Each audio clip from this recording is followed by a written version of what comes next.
শিক্ষক শিক্ষিকারা আমি শুনেছি অনেকে ডিপ্রেসড, তারা আপসেট এবং ডিপ্রেশনে চলে যাচ্ছেন অনেকে। কোনো একটা ঘটনা যদি ঘটে তার জন্য দায়ী থাকবে কে? আমরা তো চাই না একটাও কোনো দুর্ঘটনা ঘটুক, একটাও কোনো ঘটনা ঘটুক। তাই পরিবারগুলোর পাশে এসে দাঁড়িয়েছি মানবিকতার স্বার্থে। কি দুর্ঘটনার কথা বলছেন মুখ্যমন্ত্রী? কোন দুর্ঘটনার কথা আপনি বলতে চাইছেন?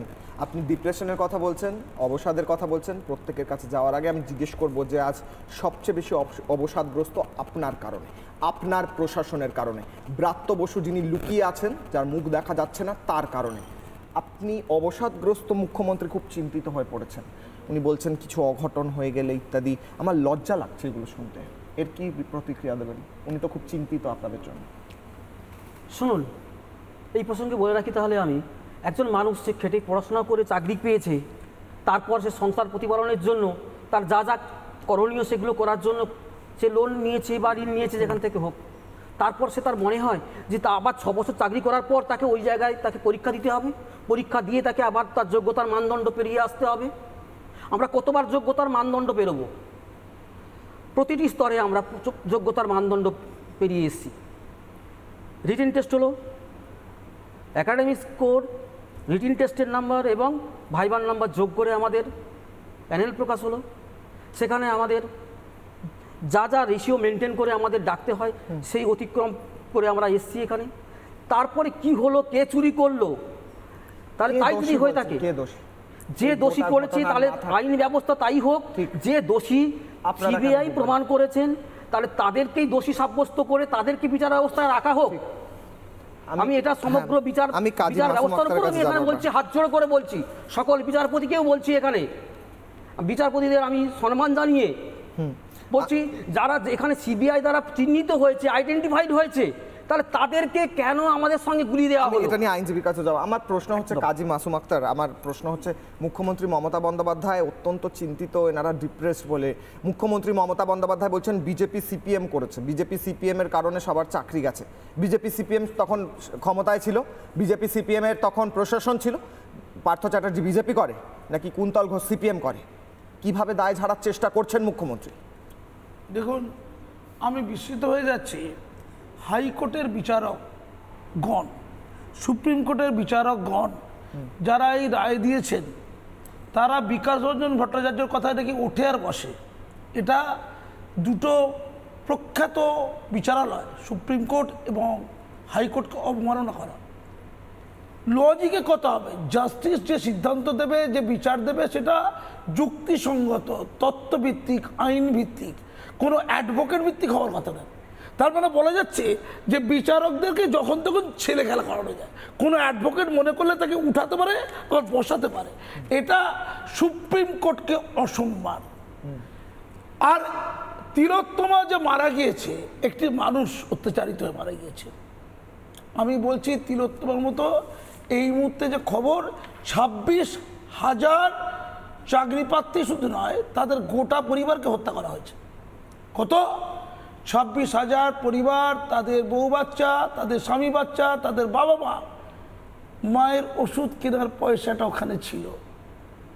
একটু আগে উনি বলছিলেন, আমার লিখন স্যার, আমি শিক্ষক, বুকে বাঁধে, যে আমি তো লোন নিয়ে ঘরটা কিনেছিলাম, আমার তো সাশ্রয় ছিল, আমার তো ইনকামটা ঠিক হয়ে গিয়েছিল। এরপর ঘরটা কেড়ে নেওয়া হবে, নিলাম হয়ে যাবে, বাচ্চার দুধ কেনা বন্ধ হয়ে যাবে, বৃদ্ধ মায়ের ওষুধ কেনা বন্ধ হয়ে যাবে, গোটা পরিবার মারা যাবে। কে দায়ী? মাননীয় বলছেন ডিপ্রেশন। আমরা তো জানতাম এটা হবে। যখন চাল আর কাঁকর আলাদা করা যায়নি, যখন দেখতে পেয়েছি যে ওএমআর শিট জ্বালিয়ে দেওয়া হয়েছে, হার্ড ডিস্ক পুড়িয়ে দেওয়া হয়েছে, লোপাট করা হয়েছে, তখনই তো ক্লিয়ার হয়ে গেছিল এতে ডিপ্রেশনটা। যারা করেছে, যারা এর জন্য দায়ী, তাদের ফাঁসি হবে না? 26,000 পরিবার, 26,000 শিক্ষক, তাদের মধ্যে যারা কাঁকর হলো কেন? তারা বলা হয়েছে তোরা কাঁকর হ, তবে তোরা চাকরি পাবি, তাই তো তারা টাকা দিয়েছে।